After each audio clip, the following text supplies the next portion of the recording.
It's that time. Everything and anything basketball, presented by The Outrage. With Kajan Castle and host Spencer Byers, this is Polar Opposites.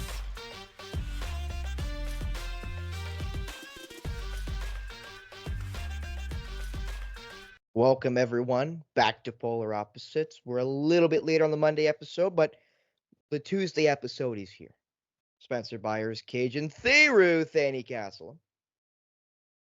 Welcome back. And Cage, we have to start with the demolition of the Golden State Warriors. The manhandling of the Golden State Warriors. The third biggest win ever in the Boston Celtics history in a 140-88 absolute just crushing, Shellacking. just lambasting of the Golden State Warriors. That San Francisco chumps the Golden State Warriors. Cage, the Celtics are clicking.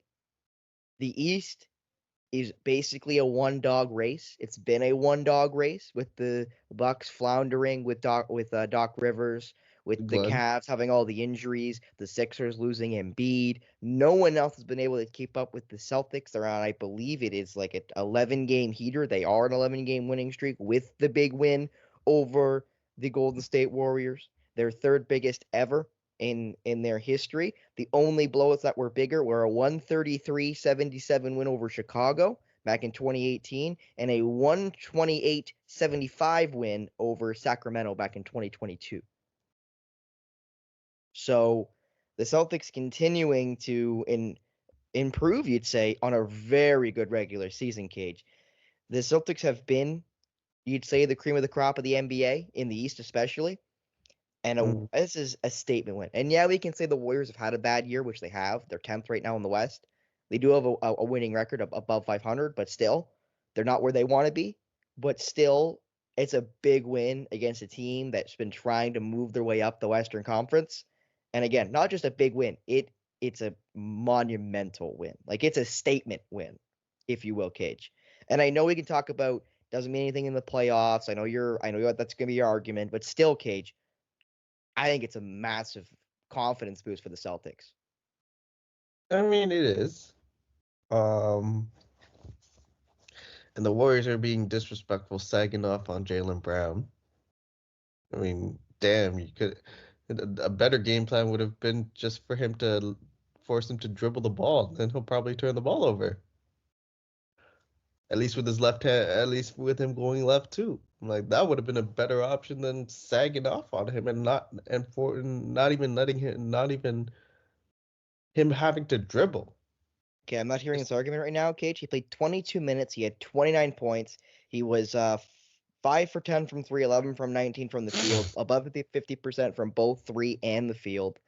I don't want to hear that argument right now, Cage, because he wasn't the only reason the Warriors got blown out. Peyton Pritchard had 19 off the bench. D. White had 14 in the starting lineup and only 19 minutes of play. That sagging off of Brown in the first quarter kind of got the ball rolling. But they never stopped the rolling, Cage. They never stopped it. It never stopped. Exactly. It never stopped. Exactly. And then Tatum got going. Derek White got going. Mind you, Porzingis wasn't even playing.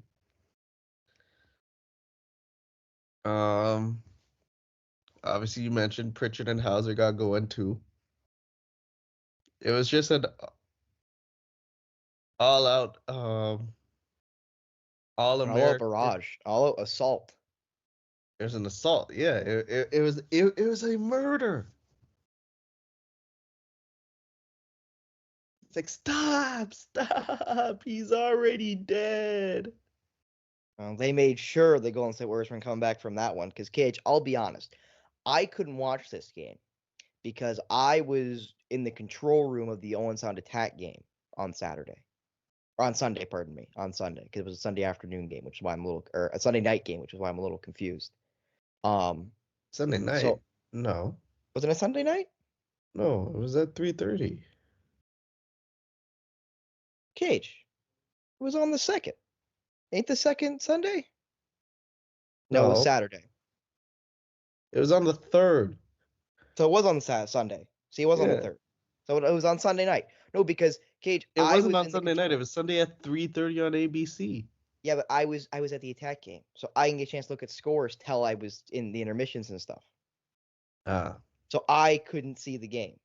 So I was busy. So and because I'm in a giant concrete room, I don't have any cell service, so I don't have any data, and the Wi-Fi there is garbage. At least Yeah, the fair public enough. Wi-Fi is garbage, right? As you would know, Cage, working at Scotia, the Wi-Fi is not very good because there's too many people connected to it. So I go outside to get some cell service to check, my sports and stuff, and I go on to the score, and I see the score is like 90 something to 48, and I was like, what? Yeah. And it never got any better. Like the Warriors were down by 50 and never got any closer. Like normally the Celtics are very good at having a great first quarter and then kind of letting a team back into it, and then they pick it back up and they pull away. That's kind of been their formula this year a lot. Like I've seen them have great first quarters, second quarters be kind of and then they pull away in the second half. That didn't happen against Golden State. They were up 44-22 after the second quarter, had a 38-16 first half. That was the third quarter. Their worst quarter was the fourth quarter, which you would say, Cage, is when all the reserves were in. The game was so far out of reach. You're playing guys that haven't basically played all year for the Celtics, like Sven Mikhailiuk, like Xavier Tillman, who was the trade acquisition, like Jalen Springer, who had 2 points in the win. Again, a guy we got from the 76ers who hasn't played a lot for the Celtics this year. Like, it was all the reserve guys. Mhm. So you'd expect them to lose the fourth quarter. And you look at the Golden State Warriors, which again does kind of surprise me, Cage, even though they're starters now. Like Kuminga didn't play a lot. Moses Moody didn't play a lot. I'd say Trace Jackson Davis didn't play a whole lot. Podziemski didn't even play. Well, Podziemski was injured. Yeah, he was hurt. But like I was kind of surprised by some of the minute distributions because I know their young guys are starting now. I think you still play Moody and Kuminga in this type of game because this is where you get experience. You get valuable reps as a young player in games like this where the game is so far to reach. You can try stuff because what are they going to do? Pull you because you're doing a between the legs move down by 30? So I was kind of surprised by the minute distribution on the Warrior side compared to the Celtics side, especially. But, Mhm. it just continues for Boston, who, again, 11-game winning streak, have pulled away in the Eastern Conference, have the best record in the NBA. And I'm not going to say are favorites for the championship because I think they've been favorites for the NBA championship, the They Larry O'Brien shouldn't. trophy. But I look at the West, Cage. I don't fear the Timberwolves. I don't fear OKC. Obviously, you got to fear the Nuggets. Yes. The Clippers, they've got lots of talent. I'm not saying I'm fearful of them, but I don't want to play them. They're more a team where I don't want to play them more than a team I'm actually scared to play them. I'm not scared of the Pelicans. The Suns, you're always worried about because of the talent with Beal, Durant, and Booker. And then Mhm. after that, I don't fear the Warriors, I don't fear the Lakers, I don't fear Mavs, I don't fear the Kings, and that's all the playoff teams right now in the Western Conference.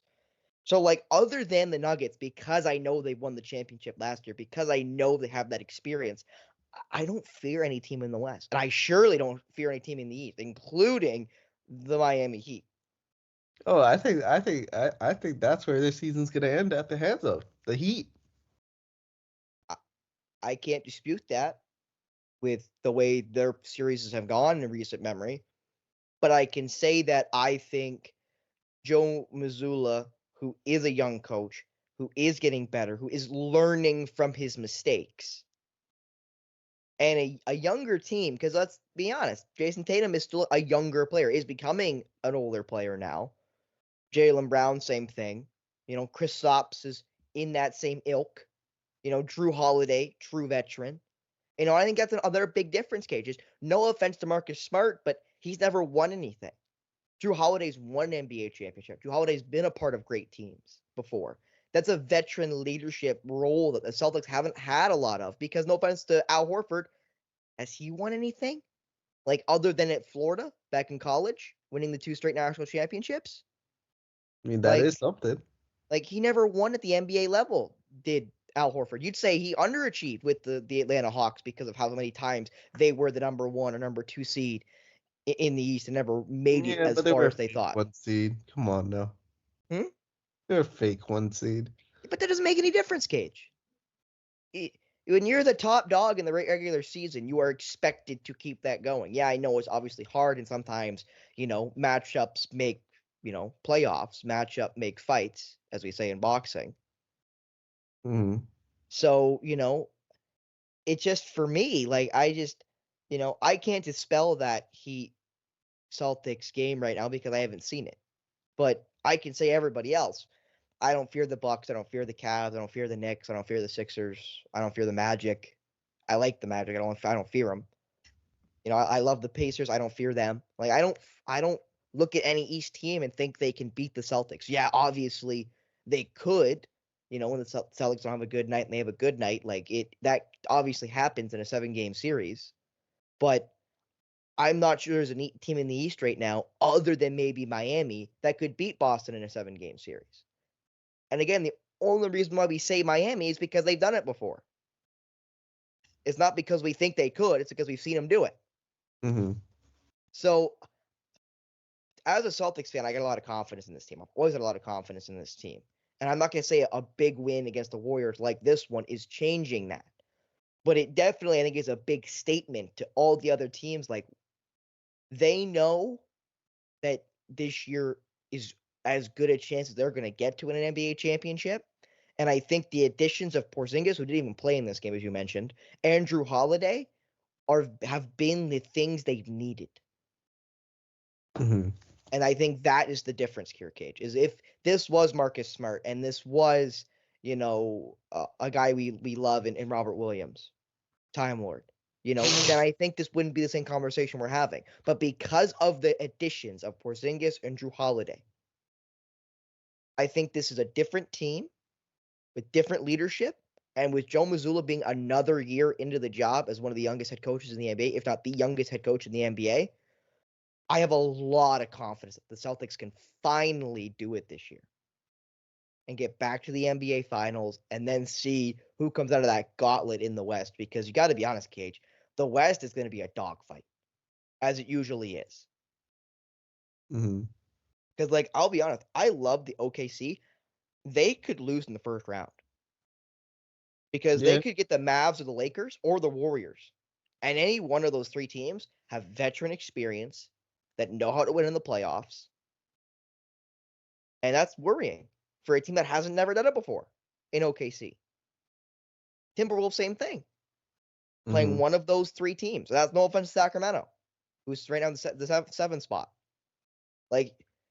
There's not really an easy matchup in the West right now. Yeah. But Cage, as a Celtics fan right now with that new mix, I don't see a team that I'm looking at right now that I think can beat the Celtics in a 7-game series. As much as I am worried about the Nuggets and obviously worried about the Heat, I don't. I think the Celtics can win the NBA championship this year. And that thought hasn't changed this year. It's just galvanized as the season's gone on. And I've seen this team not only grow as chemistry, but grow as in seeing how the pieces move on the chessboard. And, I know you're going to try to hate on me because you're a hater. You are a bona fide Government of Canada licensed hater.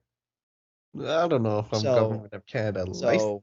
so go ahead with your slander of the Boston Celtics now. But I just, as a guy bleeding white and green right now with my Shamrocks, I got a lot of confidence, Cage. A lot of confidence.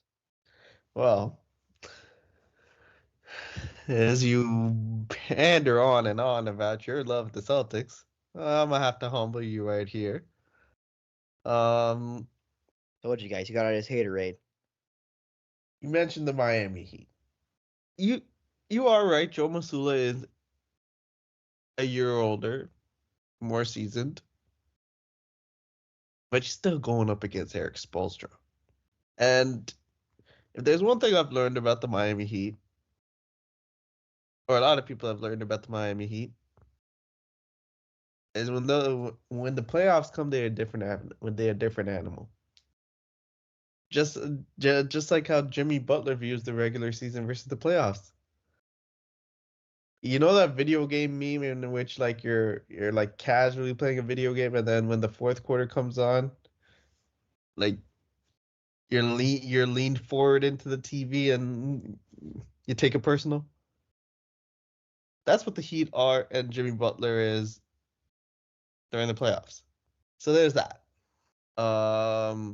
Obviously with the Milwaukee Bucks, you would have thought they're gonna you would think there would be a difficult matchup, but I think the Glenn Rivers factor is going to haunt the Bucks.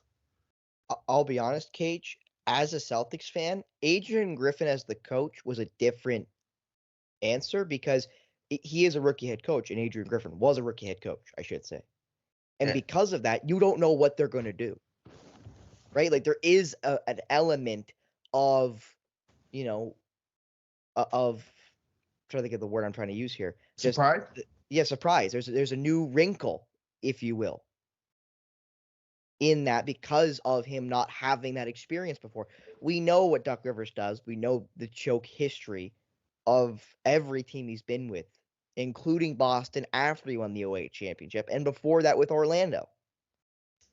Yep. So, we know what Glenn Doc Rivers is, as you continue to use his government name. He's And just I'll not use what he's just known not as. Doc.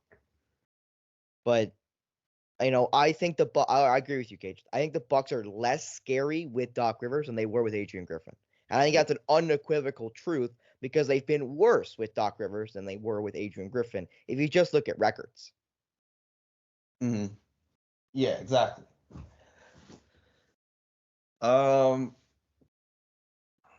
Cleveland, I still think they're young. I don't think they're ready. Even though they've been playing better basketball. Philly, you would think if Embiid comes back, then they might make some noise. Because then you got Nick Nurse who can you do have a good coach there in Nick Nurse who can scheme. So Philly could be an outside threat too if Embiid's healthy. He doesn't have Glenn Rivers to hold him back anymore. Well, then he's got the injuries to hold him back too. So there's that. The one surprise team that if they do get healthy could be a problem, the Knicks. Because with the pieces they got in Anunoby, Bogdanovich, Burks, put that all together Your boy with Precious Achua. Precious Achiuwa too.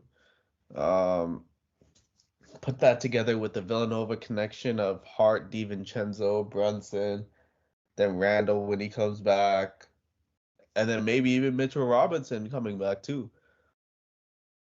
That Knicks team's gonna have a lot of depth, and that if the Celtics and Knicks crash, like if they meet up in like the second round or maybe Eastern Conference Finals, depending on where the Knicks finish, that gets interesting. That's gonna be one interesting series. Well, Cage, if we look at the Eastern Conference, we'll try to do this quick and we'll move off into honestly a more spirited debate, I would say, depending on where you sit on the topic.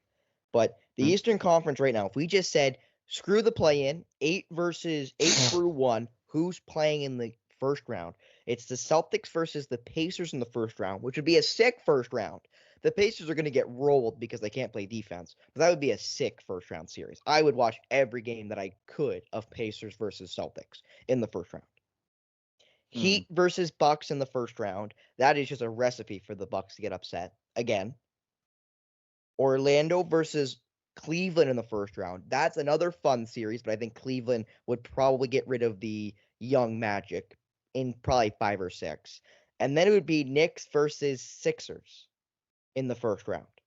And again, that's 5 versus 4, Knicks versus Sixers. So that would mean the Celtics, after beating the Pacers, would play either the Knicks or Philly in the next round, in the second round, which I think is a pretty tough matchup, you'd say. Yeah. For a second round matchup, which again is why I'm saying, like, as much as I'm saying the West is a dogfight, because it is, I'm not saying the East is going to be easy, because I don't think that's true either. It's just I feel like the Celtics have moved themselves so much farther above the rest of the competition in the East, comparatively speaking to the Timberwolves, to the Nuggets, to the Thunder in the West. They're a little bit closer in the standings than the Celtics are to everybody else. And yes, I understand records don't mean anything once you get to the playoffs, but I still think you play 82 games to make it to the playoffs. Yeah. And I think they have to hold some weight. I'm not saying it's the most important thing, but it has to hold some weight. Or why do we do it? But anyway. So those are some interesting matchups. Like Miami versus the Bucks again in the second round. Like, no matter what, you get rid of a tough team there. Same thing with Knicks, Sixers. Like, no matter what, you're getting rid of a really good team there. So there's going to be some really interesting matchups in the East. And I agree the same thing for the West. But again, talking about the Celtics, talking about the East. But the West has also got that problem with lots of really good teams and some really interesting matchups as the season goes on. And we'll probably talk about that as we get closer and closer to playoff time. As right now we're into March Madness, so we'll probably start talking more about college ball as well as we get closer to their, big tournament coming up as we have now hit the month of March. Now on to our next topic, Cage, and this one's going to be a fun one because I honestly don't know where you sit. Who should the Raptors retire first? Whose jersey should they put in the Raptors first? Beside all the Maple Leaf jerseys that are up there, beside all the plaques, who should be the first Raptor? Now, Cage, you're the Raptors fan, and you have two names here. Maybe somebody else. Who should be the first Raptors jersey? Well, given that I am a Raptors fan, I want to hear this from you first. No, Kate. You're the Raptors fan. You got to go first. You got to set the stage. I talked about the Celtics first. I gushed about the Celtics first. Fair enough. You got to gush about the Raptors first. Okay. Fair play. I'm going to say VC. I don't think this is a debate. I also don't think this is a debate. It's VC. And Thank I know God. Continue. Oh, you thought I was going to say Kyle Lowry. Continue, Kajan. Continue. BC put basketball on the map. BC put Toronto on the map in terms of basketball in Canada. There's a lot of basketball players from Canada. Shea, Udort, Jamal Murray, that saw BC in that dunk contest and during his early years in Toronto and said, oh, damn, basketball might be possible for me. He inspired a young generation of hoopers. No matter how that tenure ended, which I feel like he got vilified for it when management was just as much to blame as Carter was. And during this process in which I've seen like this argument between VC and Kyle Lowry, I've just realized that the average Raptors fan is a MORON, a moron.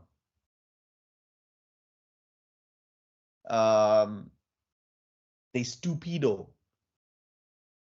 And yeah, I don't care. I said what I said. Because yes, Raptor career wise, Kyle Lowry's had the greater Raptor, or like probably the greatest Raptors career. But one, he's still playing. Two, Vince Carter's retired. And impact wise, had he not been there, we don't know if the Raptors might have pulled the Grizzlies and moved from like Vancouver. Maybe when the Grizzlies moved from Vancouver to Memphis, we don't know if that would have happened in Toronto.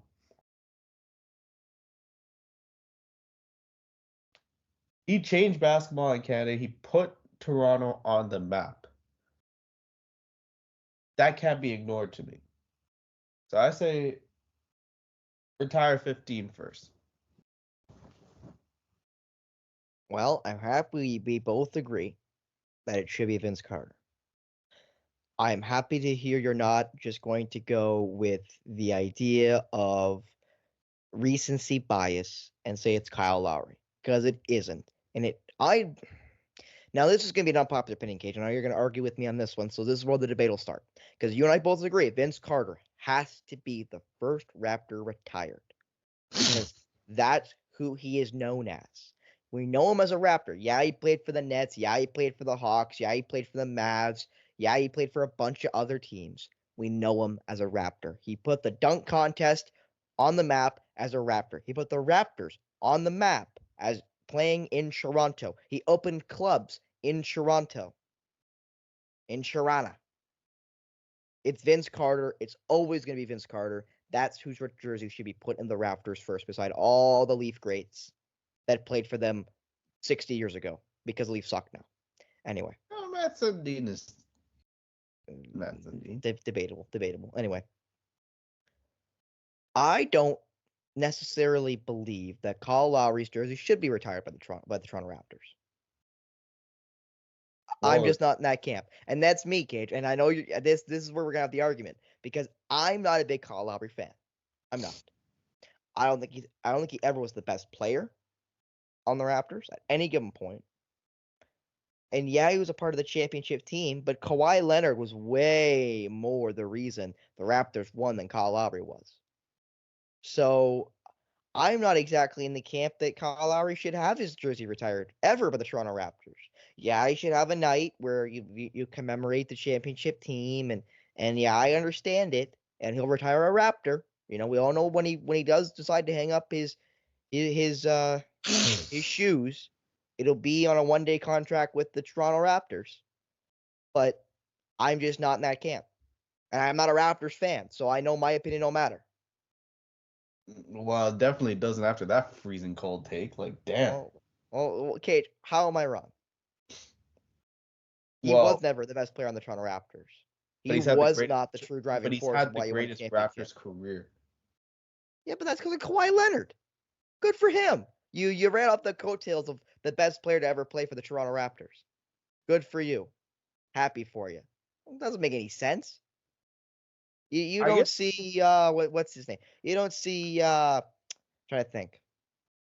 You don't see Bill Walton's jersey up in TD Garden, because he was a great player, Cage, and he got some championships because he ran off the coattails of Larry Bird. That's because he was a great player, Cage. He was a great player. He was a great player, won some championships with the Celtics. Like, what? Bill Walton was at the tail end of his career. That's not the same comparison. Danny Ainge won some championships, rode off the coattails of Larry Bird and Kevin McHale. Danny Ainge, baby. The same comparison, bro. Like, that is not even close to the same comparison, and you know it. But Cage, Kyle Lowry was never the best player on the Raptors. Kyle Lowry was never the driving force of why they were good. Like, that's debatable. Aside from 2019, that's debatable. I disagree. Debatable. He was never better than DeMar DeRozan. For all the DeMar DeRozan problems he has, like, I just don't get it. And again, I understand it's a tribalism. You guys, like, Raptors fans love Kyle Lowry. I understand that. If that's the reason, Cage, I'll sit back and love it. Like, if it's just because you guys love Kyle Lowry, hey, put his jersey up there beside, Bauer, and beside Matt Sundin, and beside Rick Vaive. Like, go right ahead. We're just not gonna pretend like Kyle Lowry was just a semi-important part of that championship run. If Kawhi Leonard was the most important, Kyle Lowry was the second most important part of that title run. Oh, good. So we're giving side pieces now jersey retirements. Good to know, Cage.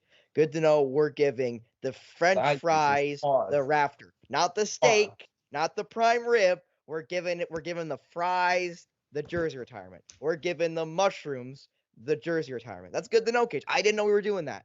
Okay? I didn't know. Marcus Smart's getting his jersey retired for the Boston Celtics. I didn't know. I didn't know we were doing sides. I didn't know. Okay, but Cage, Marcus Smart never won anything. Kyle Lowry barely won anything. What difference does that make? Barely won means won something. Sorry, Cage. Sorry. Rajon Rondo is getting his jersey retired by the Boston Celtics. Brian Scalabrine is having his jersey retired by the Boston Celtics. He was on a championship team, Cage. They were cogs in the championship team. I think Rondo getting retired makes more sense. But no, it doesn't. You won a championship. You weren't the guy. You were a piece. You were the He was the fries. You point were the guy. onions. You were the mushrooms to the steak. You He was weren't the steak. point guard for The the steak Boston is the guy who goes Celtics up in the and Raptors. Madden. The steak is why I come to the table. The fries don't make me come to the table. They're a nice ad, but the steak is why I'm here, Cage. The steak is why I'm here. I would say Kawhi Leonard's jersey should be retired before Kyle Lowry. Because Kawhi Leonard, even in 1 year, did more than Kyle Lowry did in his entire career with the Toronto I Raptors. agree that Did Kawhi's more than DeMar DeRozan did in his entire career with the Toronto Raptors. And I would say even Chris Bosh, who I love and think jersey should be retired by the Toronto Raptors. I think Kawhi Leonard did more than Chris Bosh did for the Toronto Raptors. okay. This is like a roller coaster of emotions here. Okay, so Go ahead, Cage. Go ahead. I've let's opened the door for you now. let's recap this. So we both agree that BC should have his jersey Yeah. retired. Okay. He We'll should be go back retired to the first. we'll go back to the beginning. So yes, Vince Carter has to be the first Raptor retired. Yes. Yeah, that is so we're both on the same page here. And then you, with your brain dead take of yours, says Kyle Lowry should not have his jersey retired, because he shouldn't. which is preposterous. I know his French fries are that good, Cage. I didn't know. Which is preposterous. But you gotta take into account Raptors history too. You said the Celtics for well, duh. The Celtics have been in the league since before I was born. I didn't know DeMarcus Cousins getting his jersey retired by the Kings. I didn't know, Cage. I didn't know. And even he's the steak. DeMarcus Cousins was the steak in Sacramento. Kyle Lowry was never the steak in Toronto. I mean, He was at the beginning- fries. He was the mushrooms. He wasn't the steak. The steak is the guy who goes up in the rafters. We don't at put the the beginning sides of up his there. career, like there's the whole Kyle Lowry booty jokes. It's because he was booty. I don't mean the good kind. I don't know, man. He's had some big time games in Toronto, like some all time great games in Toronto. Cage, I just didn't know. I didn't know we were putting up sides. I didn't know. I didn't know it was going to be if you're a good B player, you get put up in the rafters. I But didn't in terms know. of Toronto, Kyle Lowry isn't a side player. But he is. He was never the best player on the Raptors. And no, I'm not here to get the argument of, yeah, he was better than DeMar DeRozan. No, he wasn't. No, he wasn't. There's a reason why Kyle Lowry wasn't the guy getting traded for Kawhi Leonard, because DeMar DeRozan was the best player on the Raptors who got traded for arguably the best player on the Spurs in Kawhi Leonard, who didn't want to play there anymore and had the injury phantom, whatever was going on there in San Antonio. Well, they weren't going to trade their point guard for a small forward. Yeah, because that was why Kyle Lowry was not involved in that trade, Cage. Because they didn't want to trade Kyle Lowry. No. It's because the Spurs didn't want Kyle Lowry.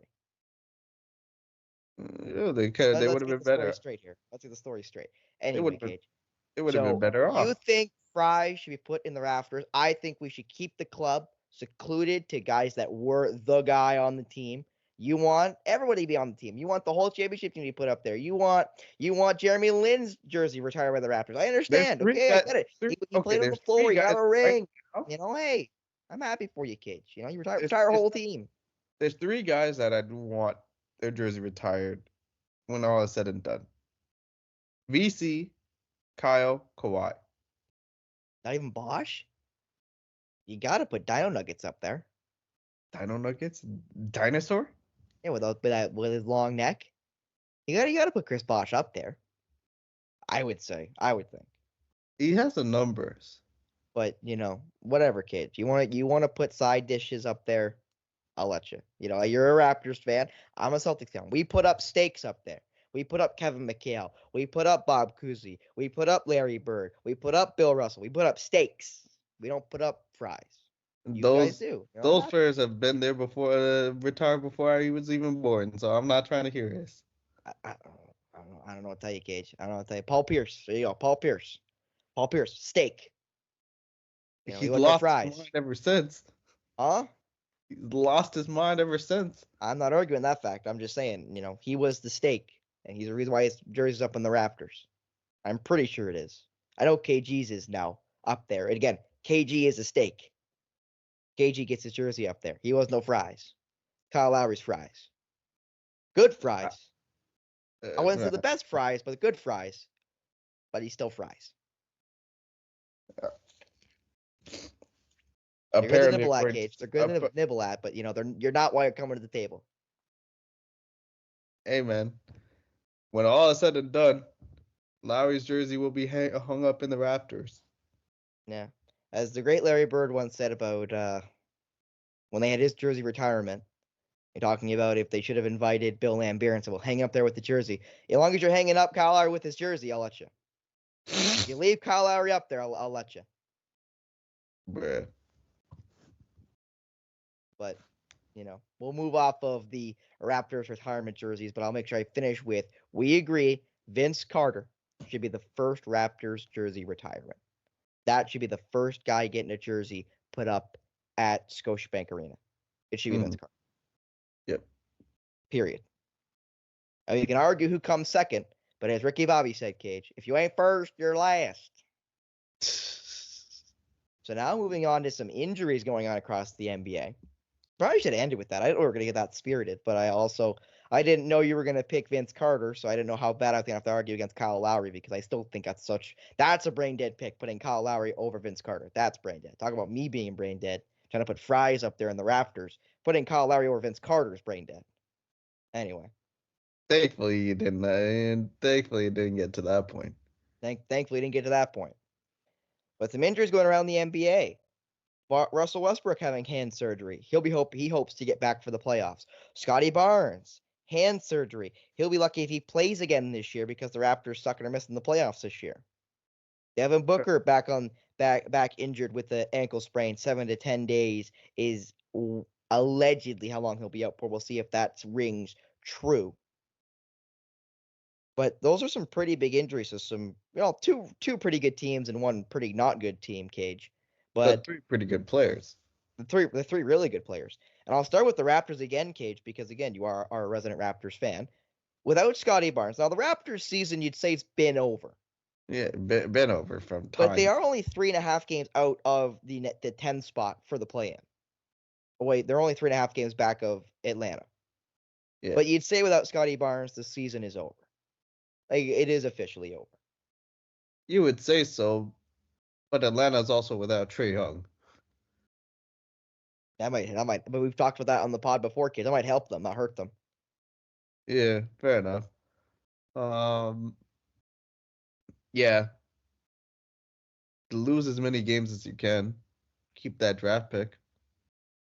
Because realistically, there's a talent deficit now. Your best player is not playing. And maybe he'll come back, but what's the point?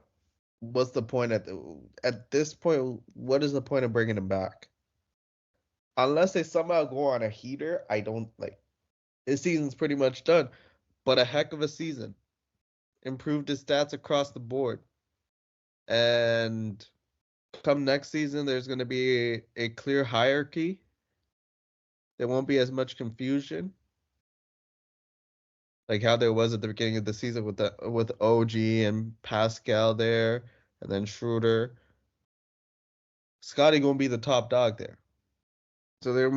So I think it's gonna bode well for the Raptors next season, because there's gonna be a clear hierarchy. And you'll have a full summer with RJ Barrett and Immanuel Quickley, which also will help. Yeah.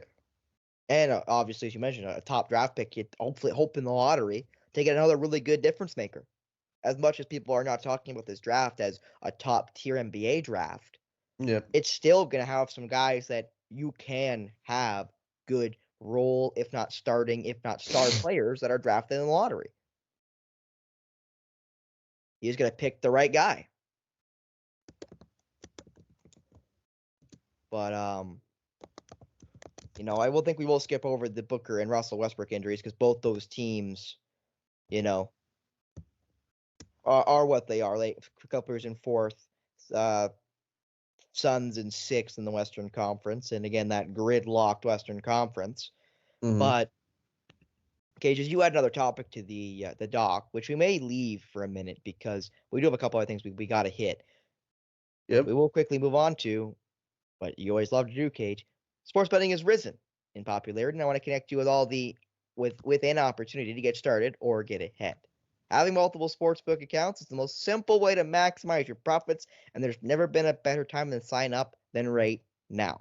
When you visit our page, signupexpert.com/theoutrage, you'll be connected to all the sportsbooks in your region, along with a review of each platform and its unique benefits. All of these sportsbooks have valuable sign-up offers for new users, and when you register through our link, you will automatically receive the top offer for each one. When you use multiple sportsbooks, you ensure that you can always access the best available odds, which is the key to sports betting. If you want to take advantage of these benefits and support us, please consider signing up to your next sportsbook at signupexpert.com/theoutrage. This link in the description. Please gamble responsibly. Please gamble what you can lose. Be of age in your area. All of that good stuff. And ironically, Cage, we spoke about the Scotty Barnes injury. It plays a factor in your first prop. Yep. We got Immanuel Quickley in the wake of Scotty Barnes being out, being the primary playmaker on that team. And I have him at over 6.5 assists. And he's hit double-digit assists in his last 2 games. So to kind of be a little cheesy, I think this is going to be a high IQ pick. I think Spencer just threw open his mouth a little. I wasn't even listening. What were you talking about? I let you handle the props. I start getting ready for the next topic. Oh, Immanuel Quickley over 6.5 assists. I mean, I don't hate that. Without Scotty Barnes in the lineup? Yeah, and he's had double-digit assists in his last 2 games. So to be a little cheesy, I think this is going to be a high IQ pick. Oh, the high IQ joke. Well, yeah, you don't do anything high IQ. I think you should know that by now. But anyway, continue with your props. I'm gonna gloss over this one. Well, actually, I'll save the best for last. Clint Capela over 9.5 rebounds. Granted, Okongwu's not playing. And the Hawks are going up, I believe, against the Knicks. But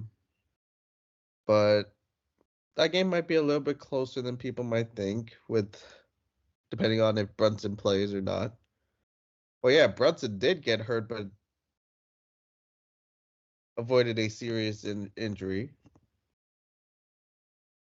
But yeah, I think Capella over 9.5 rebounds. Our OG pick, Ausar Thompson over 2.5 steals and blocks. I feel like the Stocks King is back in Detroit now that he's getting more minutes. And I think it's an outside pick, but because the odds are plus 145. But the way he's been playing, that's not far-fetched for him. And then the cash cow. Now, this is if he plays because he's questionable with shoulder soreness right now. But the French phenom, Victor Wembanyama. And it says, and this is a topic that I put here, Wemby will get us out the hood if you take his over on blocks. It was at 2.5 for the longest time. They finally changed it to 3.5. Hasn't mattered. Because he has gone over that. He averages 3.4 blocks per game on the season, and has gone over 3.5 in 6 straight games, including his latest performance in which he had 31 points, 12 rebounds, 6 assists, a steal, and 6 blocks. So I think the blocks are an easy call for Wemby if he plays. It's gotten to the point where it's like that's the easiest pick of the day. Now, given, bet responsibly, but if you guys are betting, putting a decent amount of on Wemby over on blocks is a gimme at this point. And yeah, I think that's my 4 right now. And that Ausar Thompson pick, we used a lot during the regular season. Yep. So it is something we've used quite a bit. And it's now back. And back in the starting lineup is Ausar Thompson. So again, I expect Kajan will be using that one until they change it again. Because Kajan loves to use props until literally the betting sites see Kajan betting that one player prop and are like, you little. And they put it up for him. Literally just for Kajan. So if you want to get on Kajan action, I would advise it. Hey man, Wemby. Wemby go get us out the hood. Ausar Thompson. Maybe not at that point yet, but if he continues to play like that, he might get us out the hood too. Well, we'll see how long we go on these two, Cage, because we had 2 history makers over the last week. Yep. LeBron James hits over 40,000 points. 40K. First ever NBA player to get over 40,000 points. And Cage, I think this question's easy, but I have to ask it because everyone else is talking about it. I don't think it's even a question, so we'll go pretty quick, I think, on it. Does anyone else ever hit 40,000? Does anyone match LeBron's total of 40,000? I doubt it. I think it's impossible. I doubt it. You'd have to have maybe, just maybe, and this depends on longevity for him. Maybe Wemby's got a shot if longevity hits. If longevity if he plays like close to 20 seasons, but unlikely. I doubt anybody's gonna hit that because you'd have to hit the ground running in your first season first, and then you got to sustain that and have great scoring seasons for a couple of years or 5 years too, and then do that for 2021 seasons. We're not gonna see this. We probably won't see anybody hit 40,000 for at least a while. Now, Ever? Cage, I don't think we ever will because think about it. LeBron James came out of high school. That may never happen again. So LeBron had the extra year of playing an age season that no one else since has been able to play. Mm-hmm. And now he's playing into his 40s. So a player has to play like 2 or 3 extra seasons to try to catch this 40K total. Yeah. So not only do you have to play at a all NBA MVP level for basically 20 years, you have to be able to make up for the year LeBron got that you never will playing out of high school and play into your 40s. Like, how many guys are going to be able to fit into those 3 categories? Not a whole hell of a lot. Like, Vince Carter played till 46. Vince Carter wasn't averaging 20 a game. He averaged 5 in his Udonis last. Haslam played into his 40s. He wasn't averaging 20 a game. Like, you know how hard it is to do what LeBron is doing at the consistent level he's doing it? And yeah, you can talk about the flopping. And yeah, you can talk about the embellishment. And yeah, you can talk about all of the injuries, all the critiques you throw at LeBron James. The reality is no one will ever hit this total because we never thought somebody would. Mm-hmm. And LeBron had the perfect, he hit all 3. He had the extra year as in high school, as a guy getting drafted out of high school. He played basically 21 years into his 40s. And was at the All-NBA MVP level for basically every single season. He's not even 40 right now. Yeah, again, but that adds to the extra year he got with coming out of high school. Yeah. Playing at basically 18. Young 18, too. Mm-hmm. So, I don't think anyone will ever really get close. Right now, I think the guys that could catch him is probably just Luka because of the points per game. Yeah. Because he averages 35 a night. But again, you also have to think about, it's not just averages. This is total. So you have to be able to be healthy to do these numbers. Luka's been relatively healthy. Which is why I think Luka could do it. But like, even if you say like, a guy like Embiid who's averaged over 30 a game a couple of times, he's never healthy enough to touch these numbers. And obviously the first 2 years he lost because of the neck injuries, that also does not help that. Right? So it's a mixture of so many things that have to go right that I just don't think it's a possibility. I just don't see it. I don't see it. No, I don't disagree with you there. But again, LeBron is the first ever NBA player to get over 40,000 points, 40K points. And it will probably be the only one, definitely be the only one for a very long time. Also a Lulz topic, Denver ruined the party again. How did Denver ruin the party? What, they won? They beat the Yeah. Lakers on the night? Yep. Well, of course. Well, it's not a storybook ending, but still, they weren't the story. They may got the win, Cage, but they weren't the story. Jokic didn't care about that 40,000 point milestone. I mean, Jokic had 35 points, 10 rebounds, and 7 assists in that win. And sunned AD in the process. And also, I mentioned Michael Porter Jr. was perfect. 25 points, 10 rebounds, went 10 for 10 from the field, and 5 for 5 from 3 did Michael Porter Jr. That he did. So big win for the Nuggets, even on LeBron's big night. So record-breaking season for LeBron in his, age 39 season? Yep. 21st NBA season. And now on to the last history maker. And I didn't know she'd do it, Cage. I didn't know if she could do it. Caitlin Clark is officially the all-time leading scorer across the genders. She beat Pistol Pete Maravich's record, and now she's the sole holder of the most points ever in an NCAA career. And after she did it, Cage, she announced she will be going to the WNBA draft. So not only will she has broken basically every NCAA record that can be broken, threes made, threes attempted, I bet you, points on a women's side, points on the men's side.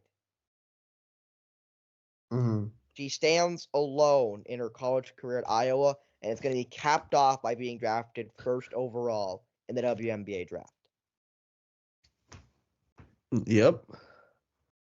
Man. Yeah, ask, is this a record that's ever going to be broken? Quite frankly, even if it does, it'll be a very long time until somebody breaks this record. Well, Cage, I'm going to try to put this in perspective. I'm going to go out of my way to put this in perspective. Because this is going to be you're going to love hearing this. So, Caitlin Clark, who broke the record, as I try to find her college stats, just give me 1 second on that. But I'll start with Pistol Pete Maravich. So, Pistol Pete, who held the record until Caitlin Clark just broke it at 3,667 points, was where Pistol Pete ended his college career. Pete Maravich played 3 years at UCL, or at LSU in Baton Rouge. You know how many points he averaged per game in his college career? So think about this, Cage. Caitlin Clark broke the record in 130 games. She broke the Pete Maravich record of 83 games. How many points per game in his college career do you think Pistol Pete averaged in those 83 games to be able to have that record? About 40. 44.2. He averaged 43.8 in his first year at LSU. He averaged 44.2 in his second year and 44.5 in his senior year at LSU down there in Baton Rouge. Damn. So you have to average over 40 points to hit it in 3 years. Give me 1 sec, Cage, because this is the only guy I can compare it to on the men's side. I think if anyone ever breaks it, Cage, it's going to be a woman, because the guys just don't play long enough. Like, for example, Cage, Anton Davis, who played 5 years at Detroit Mercy because of the COVID year, who is second, 3 points back, exactly 1 3-pointer back of Pete Maravich for the record of all points scored by a male or female. Yeah. In 144 collegiate games, he averaged 25.4 points per game. He averaged 26.1 in his freshman year at Detroit Mercy. He played for Detroit Mercy all 5 years. 24.3 his sophomore, 24 in his junior year, 23.9 in his first senior year, and then in his super senior year, he averaged 28.2. Wow. And again, he was 3 short of Pete Maravich's record. So, and Maravich did that in 3 seasons. And Maravich did that in 3 seasons, averaging 40 points a game in every season. And I'm looking at Caitlin Clark, who's played 3 or 4 years in college, who's now will be leaving, as we know. 26.6 in her first year, 27 points per game in her second year, 27.8 in her third year, and this year she's averaging 32.3 points per game. So you have to basically average, I would say, over right now, Caitlin Clark's career average in 130 games is 28 points per game. You basically have to average 30 points a game for 4 collegiate seasons to beat this record. And Caitlin Clark isn't done yet, which is, again, the scarier part. It is only going to get a little bit farther away as she finishes out her collegiate career at Iowa. Because Iowa just finished the regular season not too long ago. Then I'll go into conference championship games. So, it's only going to get farther away. And that is scary to think, Cage. Caitlin Clark now holds the record currently at 3,685. And again, I will mention, Pete Maravich has held this record since 1970. Pistol Pete since 1970. So it has been over 50 years since someone's even been close to this record. 54. Well, 54 to be exact, but over 50 years because Anton Davis got close. Caitlin Clark beat it. And now we'll see how long it takes for someone to touch Caitlin Clark's record of 3,685 points in a collegiate career. I will say this, though. With the amount of talent that's coming out of the women's system in basketball in Canada, in Canada and America, or around the world, might not be too long before possibly that gets broken. Yeah, but they got to play all 4 years, Cage. They got to play 4 healthy years in college basketball and average basically 30 a game. Average over 28 a game for a career. I'm just saying, I don't think the gap between Maravich and then Caitlin Clark is going to be as big. I don't think it'll take another 50 years, but it's going to be very difficult. I would say, again, not impossible like LeBron's, but it's going to be very difficult, as you mentioned, very hard to get back to this mark. Yeah. So I guess we'll just have to see, Cage, if anyone can ever touch the Caitlin Clark record or the LeBron record for points in the NBA or in the NCAA. But with that, Cage, I think we're done. I think we got everything out. Anything you want to talk about before we go? We'll save that for next episode. Sounds good to me. So for Cajun Theroux, Fanny Castle, I'm Spencer Byers. Thank you so much for tuning in to another episode of Polar Opposites here on the Outrage Inc.